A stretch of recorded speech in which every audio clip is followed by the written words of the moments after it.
Après une introduction sur la Louisiane, entre sa découverte par les Français et sa perte, nous allons maintenant revenir sur son retour dans le giron français et commencer par le premier consul lui-même. Bonaparte a-t-il un rêve américain? C'est important de le savoir s'il l'a ou non, puisque jusqu'à preuve du contraire, la Louisiane est située sur le territoire américain. Or, Bonaparte est un homme de son temps, un homme assez éclairé, assez cultivé, et qui a lu la plupart des grands auteurs de son époque, comme Voltaire, qu'il apprécie beaucoup pour son ironie mordante, et l'abbé Raynal. Or, l'abbé Raynal a écrit, je cite, une histoire politique des établissements et du commerce des Européens dans les deux Indes, qui est un livre très important à l'époque. Pourquoi les deux Indes? Puisque pendant longtemps on appelle les Amériques les Indes occidentales, puisque comme vous le savez, Christophe Colomb était persuadé d'avoir atteint les Indes, ce qui n'était pas vrai. Et les Anglais, je crois, appellent toujours les Antilles The West Indies. À vérifier, mais en tout cas à l'époque ils le font, et les Français appellent cela les Indes occidentales. C'est pour ça que vous avez une compagnie des Indes occidentales, et la vraie Inde telle qu'on connaît, ce sont les Indes orientales, l'Inde orientale, oui, compagnie des Indes orientales, etc., etc. Or, l'abbé Raynal et Voltaire ont d'une part soutenu Louis XV dans sa perte du Canada.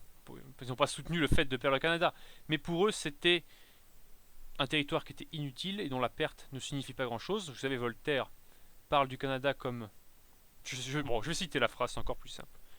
Voltaire, deux points, ouvrez les guillemets, qu'allions-nous faire de ces quelques arpents de neige? Donc voilà tout ce que Voltaire retient de la présence française au Canada.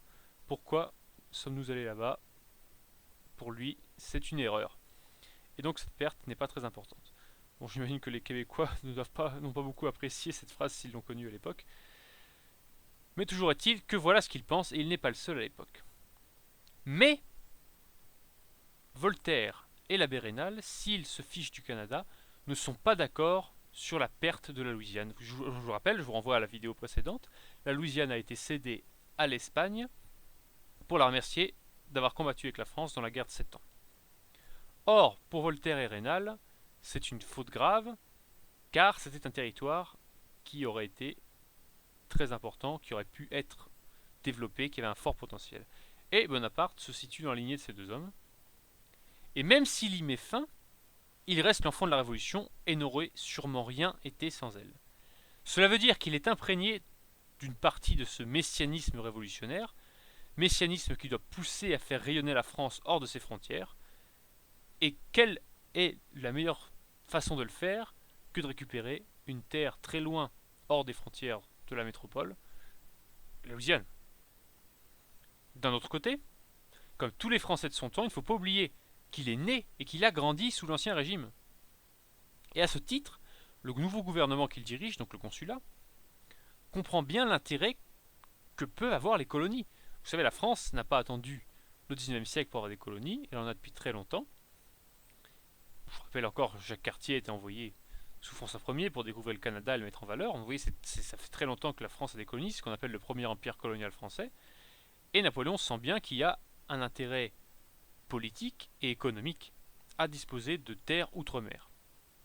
Or, récupérer la Louisiane permettrait justement d'approvisionner les riches Antilles. Bon, à l'époque, elles sont riches parce qu'elles fournissent énormément de sucre, de rhum, et le sucre français est de meilleure qualité et se vend moins cher que le sucre anglais.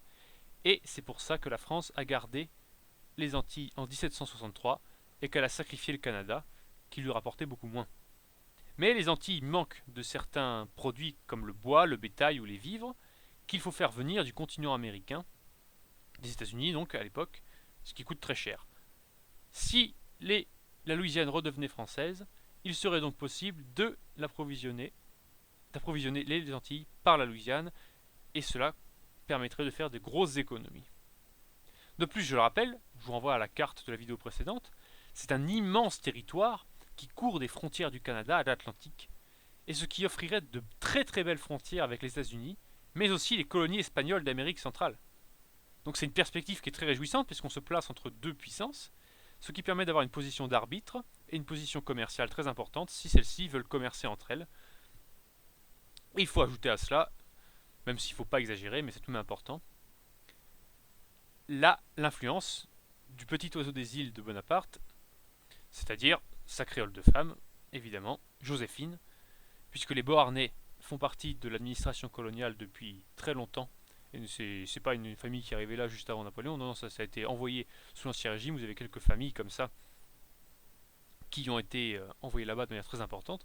Donc elle, son vrai nom c'est Taché de la Pagerie, mais Taché de la Pagerie et les Beauharnais sont en situation coloniale depuis très longtemps. Et enfin, vous avez toute une bourgeoisie commerçante des ports de l'Atlantique français qui ont des intérêts dans les colonies et qui ne verraient pas d'un mauvais œil le retour de la Louisiane dans le giron français. Évidemment, le plus grand de ces ports, le plus riche à l'époque, c'est Bordeaux, qui s'est fait connaître avec la traite négrière, comme Nantes par exemple, ce qui a fait sa richesse. Donc avec tout ça, on a bien vu qu'il y a tout un panel de raisons qui peuvent pousser au retour de la Louisiane dans l'orbite de la France. Je vais citer Thierry Lenz, un grand historien napoléonien. Vous avez son livre que j'ai utilisé en bibliographie dans les commentaires, ou plutôt dans la description de la vidéo. Donc je le cite. Le premier consul faisait sienne la tradition initiée par Richelieu et développée par Colbert. De la prospérité du grand commerce découlerait la richesse de la métropole. Donc encore une fois, Napoléon systématise, reprend ce qui a pu se faire avant. Et là, on parle de Colbert.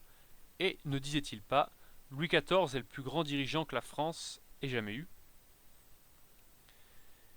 Superposé à une politique qui est menée plus largement dans les Antilles,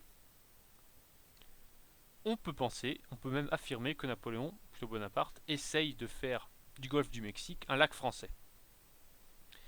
C'est le cas par exemple puisqu'il essaye de reprendre Saint-Domingue, une colonie française où les esclaves se sont révoltés, et comme on le sait, il n'a pas réussi.